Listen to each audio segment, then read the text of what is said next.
comme ça, il y a plus de diversité à l'avant. C'est pas pour ça que c'est bien que Rosa Parks s'asseye à l'avant du bus. C'est parce que c'est pas juste qu'on lui dise de s'asseoir à l'arrière. Donc, moi, ma perspective sur la diversité, c'est que on devrait commencer par se demander où est-ce qu'on a un impératif éthique, où est-ce qu'on a une obligation de justice, où est-ce qu'on a une obligation de donner à tout le monde les mêmes opportunités. Je ne vais pas essayer de le dire avec autant d'éloquence que Martin Luther King, mais fondamentalement, la question est là. Pourquoi est-ce qu'on en est arrivé à parler de diversité? Pourquoi est-ce qu'on parle de ce mot bizarre de diversité au lieu de parler de justice?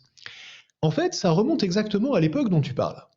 L'histoire, elle est un petit peu longue, mais ça mérite de faire un petit détour historique. L'histoire, c'est que quand Kennedy puis Johnson prennent un certain nombre de décrets qui font avancer les droits des Noirs aux États-Unis avec ce qu'on appelle l'affirmative action, un terme valise qui veut rien dire en anglais, pas plus qu'en français d'ailleurs, ça veut juste dire une action affirmative pour essayer de faire avancer les droits des minorités, bah, forcément ça pose un problème parce que, comme dit Martin Luther King, le problème c'est que tous les hommes sont égaux et que normalement on ne devrait pas avoir besoin qu'on a tendance à le croire au vu de la fréquence avec laquelle il est répété.